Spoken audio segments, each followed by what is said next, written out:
Shabbat Shalom Mishpacha v'Chavarim. Shabbat Shalom family and friends.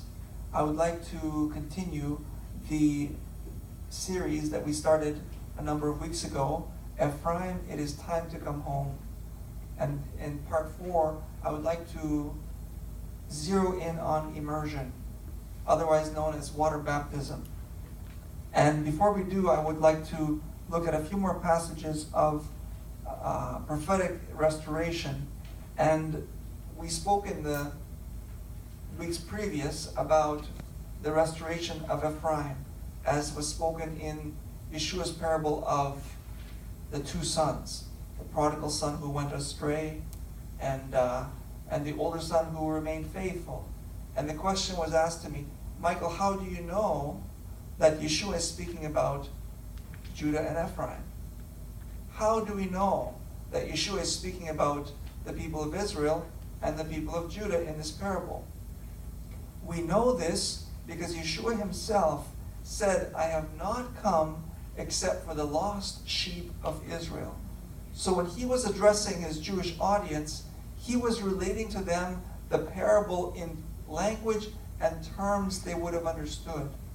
In fact, in the first century, when people listened to his parable, they would have understood the older son is Judah, who came back from Babylonian captivity and was indeed like the older son, who was diligent, who was consistent, did what was right.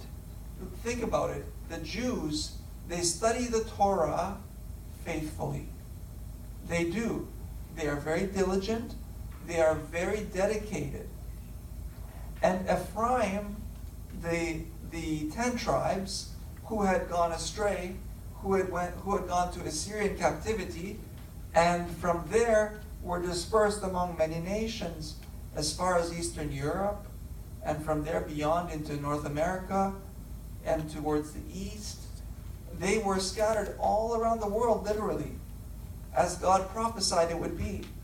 And so I'd like us to look to Jeremiah chapter 16, the miracle of the final Aliyah. We spoke previously that the final Aliyah, the miracle will be so great that it will be like the Exodus from Egypt, or even more fantastic, more miraculous. Look at Jeremiah chapter 16. Let's read from verse 14 on to the end of the chapter.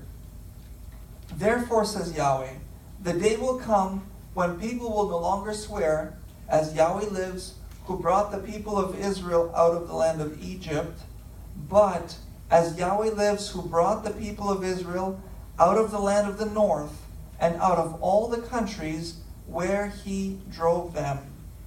For I will bring them back, where?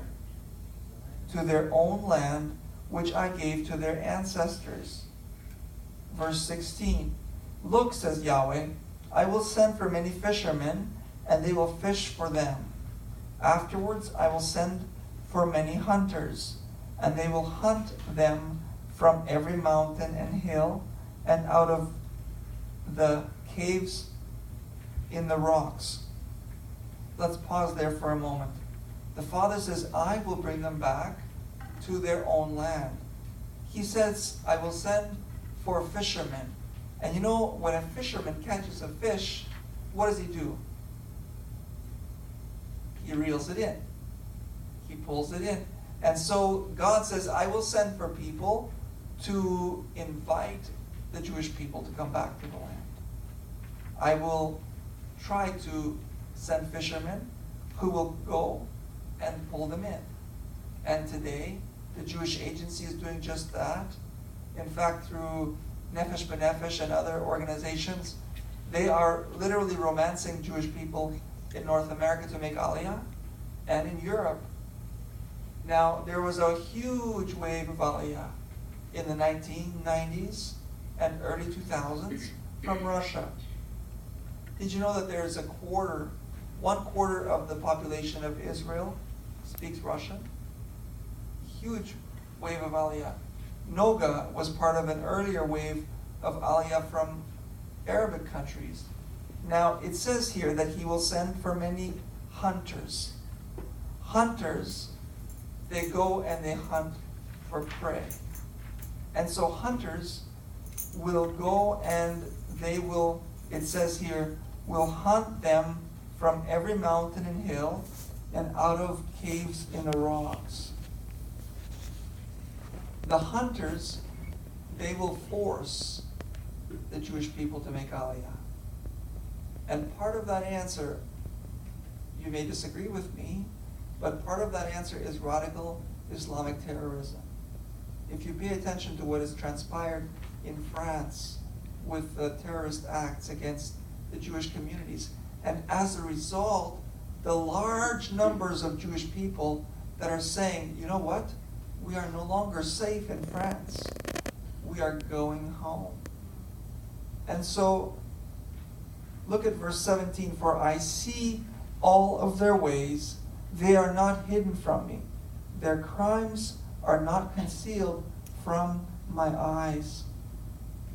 First, I will pay them double for their crimes and their sins, because they have defiled the land which is mine, and they have filled my heritage with the corpses of their horrors and abominations. You see, my friends, God still sees the hearts of his people. He says, I see right through them. Their ways are not hidden from me. Verse 19, Yahweh, you are my strength. You are my fortress, my refuge in time of trouble.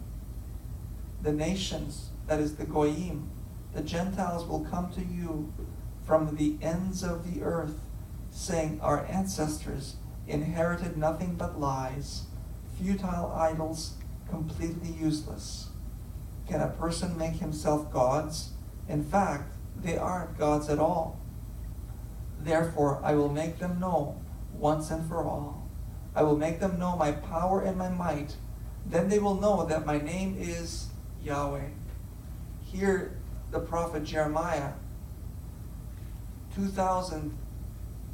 over 2,500 years ago, prophesied that there will come a day when the Gentiles will come and worship the God of Israel, because they will see, as God is restoring Israel, because he's talking about the restoration, he's talking about God bringing his people from the north country and from all the lands where they have been scattered, and the Gentiles will see this, and they will say, wow, the God of Israel is true, because there are so many prophecies in the Tanakh regarding the restoration of Israel, regarding the restoration of the people back to the land.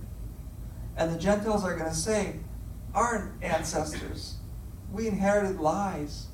The truth is with you.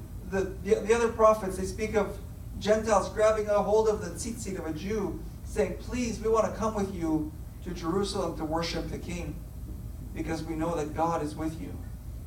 Look at Obadiah with me.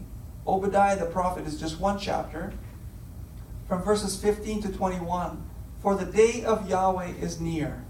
What is the day of Yahweh, or the day of the Lord? It is the day of Yeshua's second coming. When he will come, he will make the Torah, the constitution of the land of Israel and of the whole world. Today, people have a choice to obey or disobey. When Yeshua the Messiah comes, the scriptures say he will rule with an iron rod. You know what it means to rule with an iron rod? It means, there's an old Russian saying, if you don't know how to, I will teach you. If you don't want to, I will force you. The iron rod will force people into obedience, whether they like it or not. Today, people, they have the choice, and they think they get away scotch-free. No. There's coming a day when everybody will give an account to the Most High, and none will escape. For the day of Yahweh is near for all nations, that is, for all of the Gentiles. As you did to Israel, it will be done to you. Your dealings will come back on your own head. For just as you have drunk on my holy mountain, so will all the nations drink in turn. Yes, they will drink and gulp it down and be as if they had never existed. He's speaking of judgment on the Gentiles who did harm to God's people. Look at verse 17. But he is contrasting the judgment with the restoration and redemption of Israel. But on Mount Zion there will be a holy remnant who will escape, and the house of Yaakov will repossess their rightful inheritance. The house of Yaakov will be a fire, and the house of Joseph a flame, setting aflame and consuming the stubble, which is the house of Esau, the house of Esav. None of the house of Esav will remain, for Yahweh has spoken. Those in the Negev, that's in the south of Israel, will repossess the mountain of Esav, and those in the Shephelah, the land of the Philistines, that is the area of Gaza today, and where the Palestinians are, they will repossess the field of Ephraim and the field of Shomron. Shomron is the Hebrew word for Samaria, and today it's referred to as the West Bank, or some people call it the disputed territories.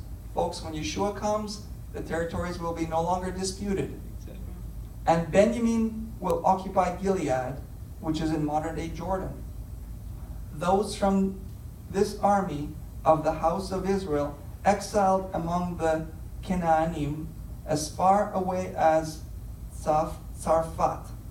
I looked this up.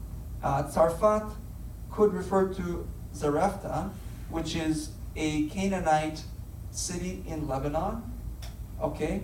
Or it could refer to Tzarfat. In modern day Hebrew, Tzarfat is France. So from the Assyrian captivity, the people of Israel were taken out of their land and settled in the Assyrian Empire. And from there they spread out as far as Europe, even as far as France. And look at the next phrase. And the exiles from Jerusalem in Sfarad. Sfarad is modern day Spain. And the Sephardic Jews are of Spanish background, and many of them lived in Spain. And from Spain, history tells us there have been multiple times when Jews were expelled from Europe. And when they were expelled from Spain, folks, guess where they went? Not Israel. Think of Christopher Columbus. Oh yeah, North America. North America, Central America, South America. And so there are many Jewish people in North and South America who have bloodlines that go back to Spain, go back to Sephardic Jews. They will repossess the cities in the Negev. Then the victorious will ascend Mount Zion to rule over Mount Esau. But the kingship will belong to Yahweh. Very interesting. Verse 21 tells us that the victorious of his people will rule over Mount Esau, Mount Esav. Tell me, who controls the Temple Mount today? This is ironic. Jordan. Guess what? When Yeshua the Messiah comes, it's going to be reversed. It's going to be Mount Zion controlling Esau. Okay? But the kingship will belong to who? To Adonai. God, he will regather Israel. He will bring back the northern tribes. Look at Micah chapter 2. And we were praying together at the prayer meeting, and one of the sisters came and gave me this verse, and she said, read this, I think this is for you. And it says, I will assemble all of you, Yaakov. Everybody say, all of you. All of you. Does that leave anybody behind? Folks, if you are a follower of God, and you believe in Yeshua the Messiah, you are part of God's covenant people. You are part of Israel. And God says, I will assemble all of you, Yaakov. I will gather the remnant of Israel. Notice he contrasts Yaakov and Israel. Jacob and Israel. Because all the prophets knew from the time of Solomon there was a divide. And God is going to restore We spoke about it a few weeks ago when Ezekiel prophesied of the restoration to come.